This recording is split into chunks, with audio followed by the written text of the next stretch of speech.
Ask anyone who bought a Sony PlayStation back in the good old 1990s and I'm pretty sure many blokes and birds will tell you the games that rocked their world and the ones that stayed with them throughout their lives. There's no doubt that key games such as Resident Evil, Metal Gear Solid, the original Grand Theft Auto and Final Fantasy VII would be somewhere on their list, and I'm sure many other blokes and birds would bring up such classics as Crash Bandicoot 2, the Tekken series and Rage Racer.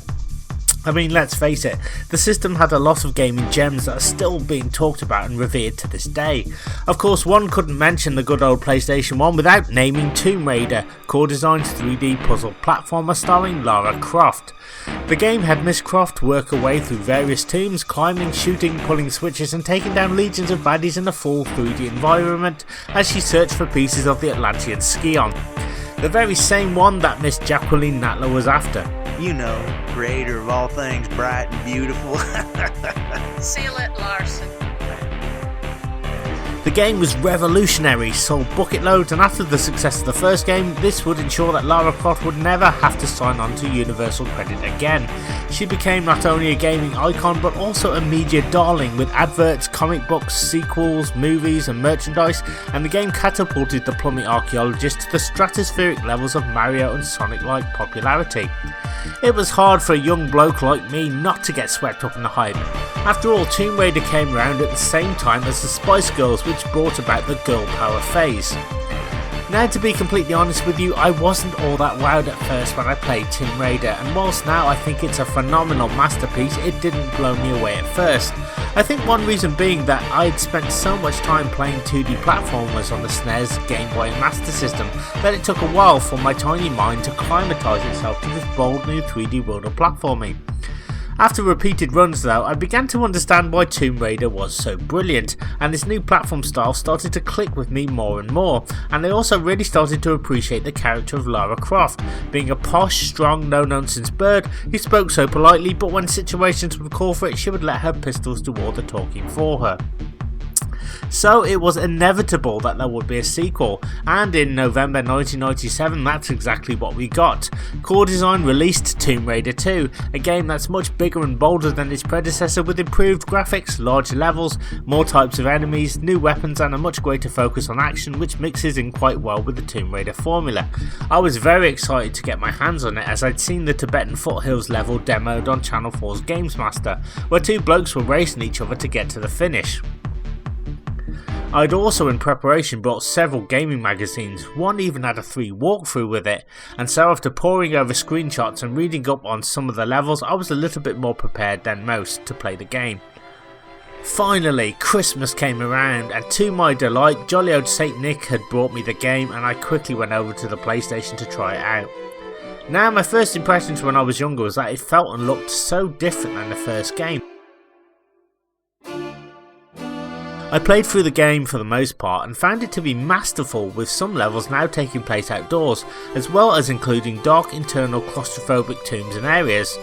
I did manage to complete it, and it did take me a fair few months, and I think I distinctly remember using cheats on the floating island stage to get me through, as that level just made me completely stuck. After that I would pick up the game every now and again, but would never really feel the need to want to beat it again. Now, since the game is about 27 years old at the time of this video, I decided to review it and give you my thoughts and opinions on what I liked and what I didn't like. Now, I know that there are many videos out there with titles like "Is Tomb Raider 2 worth playing today?" or "Was it any good?" etc. You don't need me to tell you that this game is good, but I wanted to add some personal thoughts and insight on why I think it's good, as well as pointing out some areas I felt were a little bit overkill. So for this review, I'm taking off my rose tinted specs, strapping on my Uzis and looking at perhaps the greatest sequel on the PlayStation 1. So grab yourself a nice cup of tea, because it's time to go tomb raiding again. The game's intro shows us a battle taking place centuries ago between a giant mofo of a dragon who's leading warriors into battle against some monk blokes. Being kind of peaceful chaps, the monks are being seriously wiped out by the army of warriors until one dazed bloke notices a dagger stuck into the dragon's heart. He carefully ensures he can't be seen by the dragon, just reaches for it and pulls it out, and this turns the dragon into skin and bone, ending its reign of terror.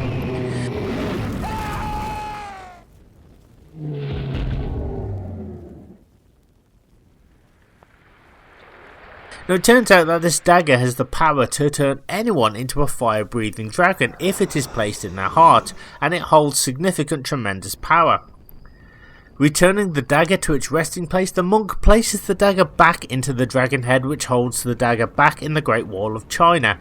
Upon doing so, some purple lights appear and kill the monk, then the door seals shut.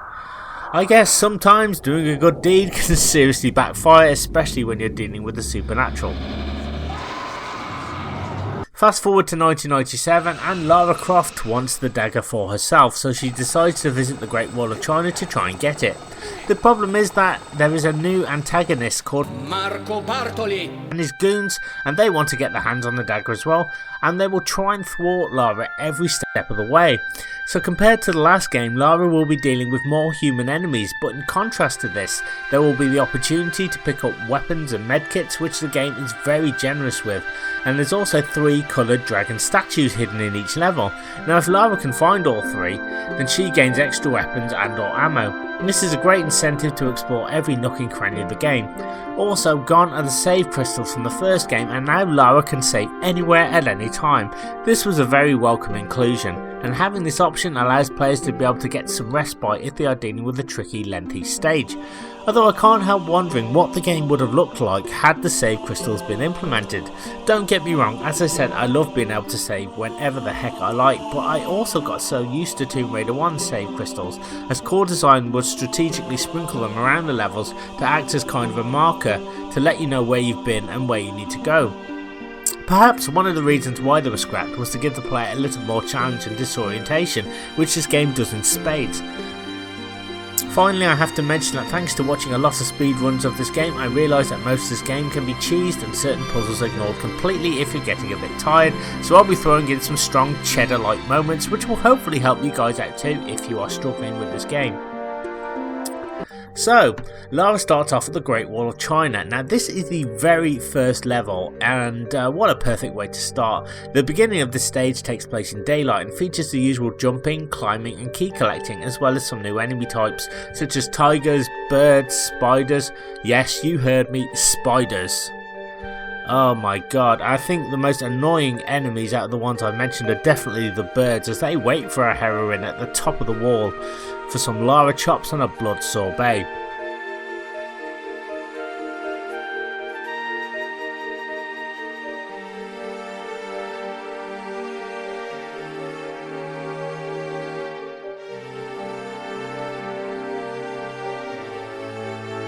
Unlike the first game, this first level throws you a few curveballs about halfway through after you've reacquainted yourself with the controls. It gives you lots and lots of traps. There's everything from collapsing tiles, rolling boulders and spiked walls closing in on the environment. I have heard some complain that this is a little unfair, but I didn't mind this at all. Whilst the first Tomb Raider was progressive in that it had levels that would slightly get more complex and harder as progress was made, it was a nice change of pace by the developers to ensure that players were kept on their toes and reminded that this is going to be far more challenging than last time. Plus, as you get past the traps, you will then plunge into total darkness where 2 giant metal fidget spinners await you and a large cliff with a rope slide.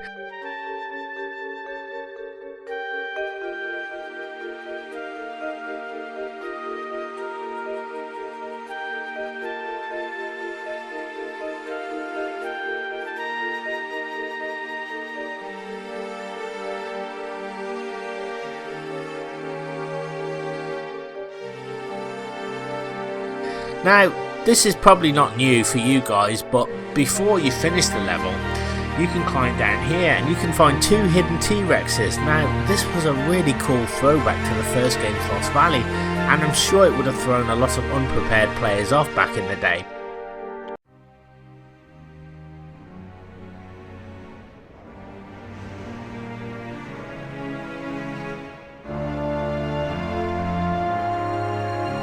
After dealing with them and grabbing the secrets, we can climb back up and use the rope slide.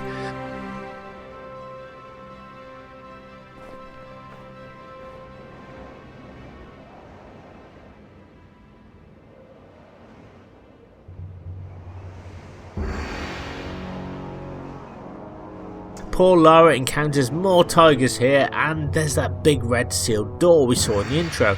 Yes indeed, it's one of Marco's thugs. and he's trying to ambush Lara. But in his haste, he told Lara of Marco Bartoli's intentions. Unfortunately, to get through this door, we need a specific key to get in, which Lara doesn't have yet. So begins a brand new adventure where Lara will be globe-trotting to Venice, which includes a trip to the Opera House, an oil rig, the bottom of the ocean, the Tibetan foothills, a monastery with monk blokes, underground icy tombs, and whatever the heck this thing is, and back to China. Honestly, all this could have been avoided if we at least had a decent locksmith. Here's a lockpick. It might be handy if you, the master of unlocking, take it with you. Whilst the first game was formulaic in that each stage would naturally progress from the last one, it's not always the case here, as the second stage now takes place in the Italian city Venice, where we now get to play a level taking place almost entirely outdoors with a bright blue sky. This is where the game does a complete 180 and introduces human enemies from bat-welding Batmen, snipers, leftover Dobermans from Resident Evil, and a few cheeky rats to contend with. Also remember to check the corpses of Bartoli's goons, as they often leave behind ammo, weapons or medkits, and it's always a good opportunity to start to collect as much as possible for the later stages. Believe me, you are going to need every last bit of them. Now, this stage is a lot of fun and is quite large and can be quite confusing. In fact, most of the things that the level dictates to you are optional here. Still, after pulling some switches and grabbing the boathouse key, Lara can get her pretty little mitts on the speedboat, which was quite a cool inclusion at the time. However, you can kind of choose whether you want to use it, as it's not mandatory, despite the game making you think that it is.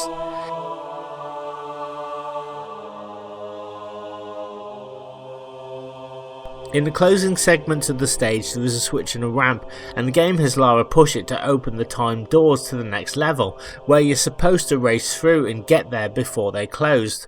Now, thanks to speedrunners, we now know that if we push the button and don't go on the ramp and swim under the door here, these timed doors stay open. Now, I would recommend using the boat to blow up the mines and then swimming through. Now, this was a cool little cheat, and I only wish I could have known about this back in the day. It would have saved me lots of frustration. I have to quickly mention this bit though as being my favourite part of the level, where Lara jumps on the bridge and is immediately accosted by a goon and his dog. As a kid, it gave me the willies, and I must confess it still does.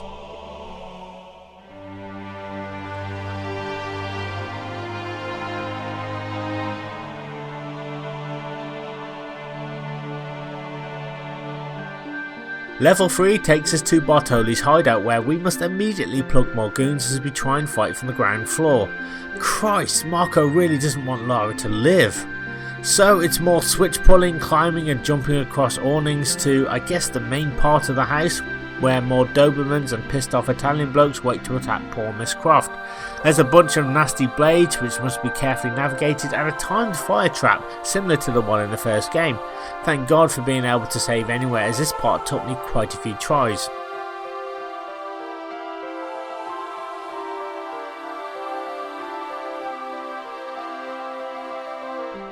Now, once that's out of the way, we then must climb on some chandeliers and use switches to alter their size so Lara can grab a library key. I had no idea Marco was such an avid reader. Inside, we have yet more goons to shoot, and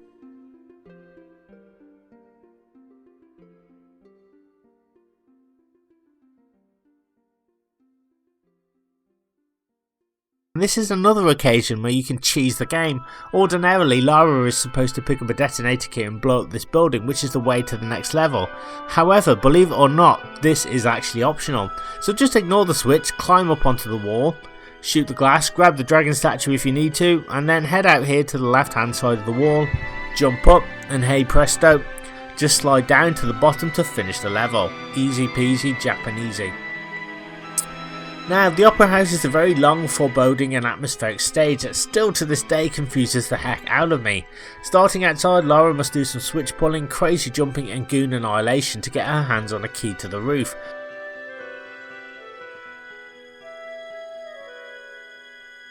Looks like the builders are on strike, as breakable roof slats that must be traversed await our favourite archaeologist, and they are a pain for first time players.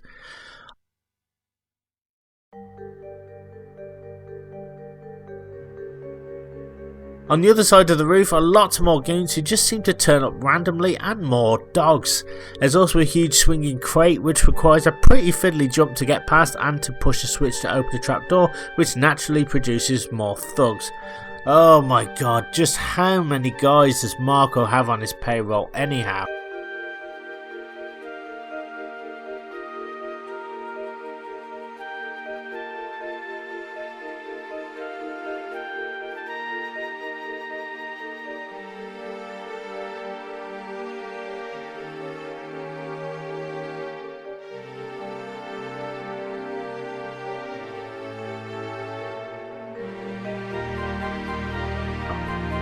Once inside, we can once again cheese this level. Now, you're supposed to search for a circuit board and a relay box to be able to get through to the end of the opera house, but we're not going to be doing that.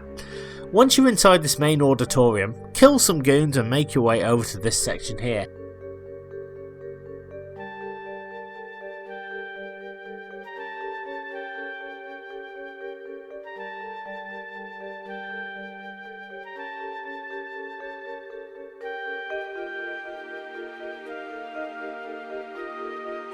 Now, believe it or not, it's possible to do a very exact curve jump here right to the last few minutes of the level. It took me ages to figure it out, and I learnt it from the fairy godmother herself, that is Stella Loon, after reading about it on her extremely detailed online walkthrough. It is such an interesting and welcome shortcut, and anybody can do it with practice. That isn't to say that the Opera House is not a good level. I actually like it, casually, but I'll be honest, I got stuck here more times than I cared to mention, and it does go on for a little bit longer than it should. So yes guys, I used the curve jump and got myself to the end. I just had to move some crates, do more switch pulling and deal with this badass here, and then I just ran to the seaplane. Son, you understand? Have faith, Fabio, not gut rot. We are searching the right place. I know it. I believe it, Marco. Good. Heroes, have you fixed that rail? Now, after a lengthy FMV where Marco and his pilot are chatting, we see Lara being conked on the head with a wrench by Peter Cox from Go West, and the plane arrives at an oil rig where Lara is taken to a room and is seemingly locked in. Oh, and her weapons have been taken away, just so you know.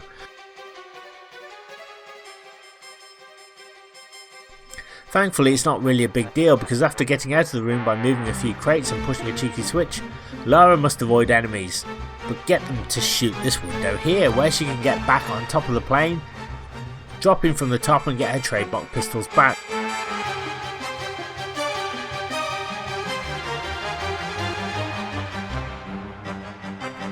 Now with those back in her possession, Lara can dole out some much needed revenge.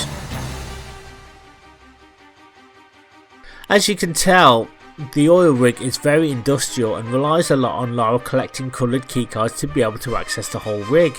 There are a few puzzles such as a timed trapdoor puzzle and more block pulling. Lara needs to eventually get her hands on this green key.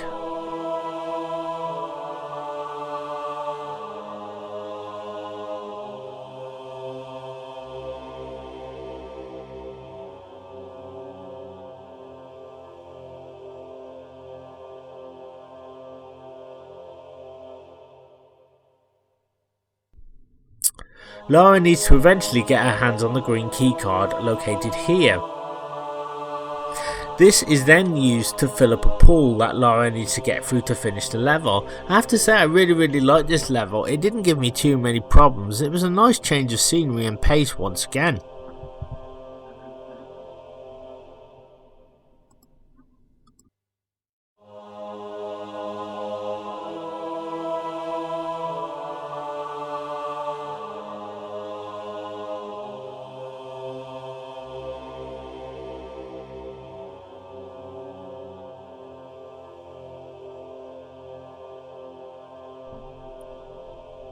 Okay, so that does it for part 1 of my Tomb Raider 2 review / retrospective. I hope you've enjoyed this video. Join me next time for part 2, where we'll be heading deeper into the oil rig and to the bottom of the ocean, to the wreck of the Maria Doria and beyond. All that's left to say now is thank you very much. This has been Lucas from Swaggerbond. Thank you so much for taking the time to check out one of my retro Let's Play videos, I really appreciate it. If you're new to Swaggerbond and like what you see, hey, what on earth are you waiting for? Hit that red subscribe button now, hit that bell notification icon also, because that way you'll be instantly subscribed to my YouTube channel and you'll be notified every time I upload a brand new retro gaming video, meaning you won't miss a thing. If you have enjoyed this video in particular, please don't forget to drop me a like on it, it really helps out the channel. Comment on this video, let me know your Tomb Raider 2 memories, or maybe secrets that I probably haven't even showcased in this video. Are there any kind of cheats that you know of, or anything that I've kind of missed out? I'd love to hear from you. Don't forget to share this video around with everybody that you know, anybody that you think might be interested in this type of retro content. It really helps with YouTube's algorithm. It allows my channel to grow, and it means more blokes and birds across the land will be able to find and access my content consistently and easier. And finally, you can follow my social media. There will be links in this video description. Thank you so much. I'm going off now for a nice hot cup of tea, and join me next time for part 2 of my Tomb Raider 2 review. I look forward to seeing you there. Take care.